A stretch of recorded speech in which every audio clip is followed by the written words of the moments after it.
Robert Redford. The name is synonymous with effortless, cool, impeccable style, and above all, fiercely guarded privacy. He was the anti-star, the legend who deliberately avoided the chaos of Hollywood, choosing instead the solitude of his Utah mountains. Yet, the price of maintaining that untouchable, clean image was, financially and personally, astronomical, especially during the volatile late 1970s and early 1980s. Redford's 27-year marriage to Lola Van Wagenen was not just a union. It was a carefully managed pillar of his public persona, proof that the ultimate screen heartthrob was, at his core, a devoted family man. However, while the public saw stability, insiders whispered of a secret life unfolding thousands of miles away from the security of his home. Tonight we pierce the veil of silence. We investigate the most expensive secret Redford ever buried. Not an affair with a fellow celebrity, but a clandestine relationship with a mysterious figure overseas that threatened to implode his entire world. We ask, how high was the financial cost and how desperate was Robert Redford to maintain the myth of the private man? The drama centers on the early 80s, a period when Redford spent significant solitary time in Europe for various film commitments and independent projects, often extending his stays beyond necessity. It was in the exclusive sun-drenched villas of the Mediterranean and the discreet Parisian hotels that the long-running rumors of infidelity began to solidify.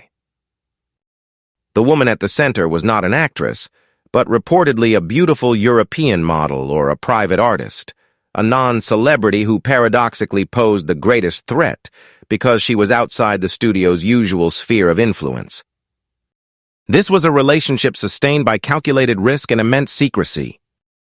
The story escalated to a crisis point because of one person, an anonymous, low-level security guard working at one of the secluded villa complexes.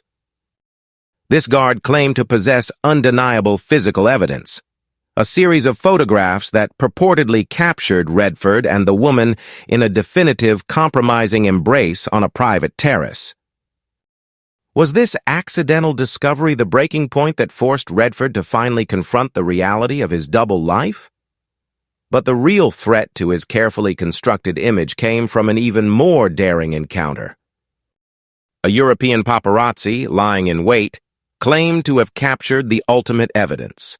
A series of photos showing Robert Redford and this mysterious woman caught in a passionate, lingering kiss as they furtively exited his rented apartment building in a secluded European city just after midnight. The images reportedly showed them exchanging a final, intimate moment before she slipped away into the darkness, leaving Redford alone with his secret. Was this the indisputable proof that nearly brought his world crashing down?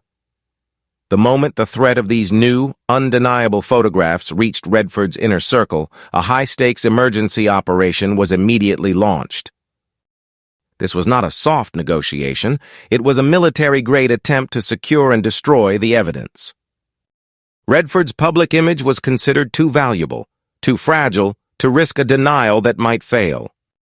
Reports filtered through European journalism circles and were quickly suppressed that an unprecedented financial offer was made. The amount was massive, well into the high six figures, a phenomenal sum in the early 1980s, offered to the paparazzi, the guard, and anyone else who might have a copy or knowledge of the negatives. The rumor states the goal was not just to buy the pictures, but to ensure the complete and utter annihilation of the physical proof, particularly those damning midnight shots. The question remains, why this extreme, aggressive, and costly measure?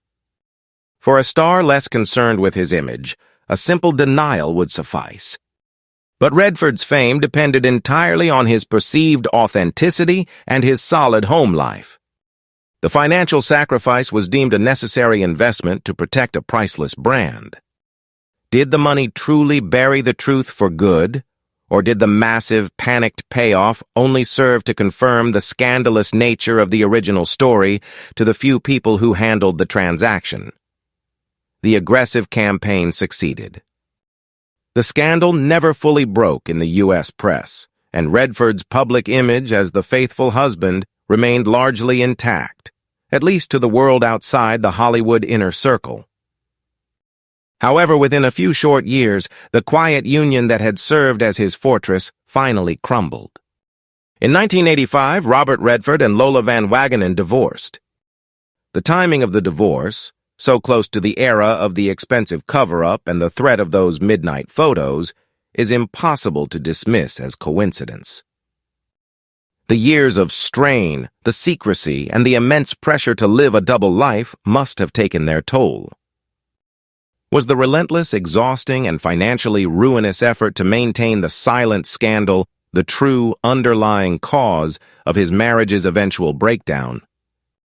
Did the high price of privacy ultimately prove too great a burden? We are left with the legacy of a star who spent millions to buy silence. Do you believe the effort and cost Robert Redford put into silencing this secret, especially after being caught in that midnight kiss, was worth maintaining the myth of Hollywood's ultimate private star? Share your thoughts and insights on the heavy burden of the silent scandal in the comments below.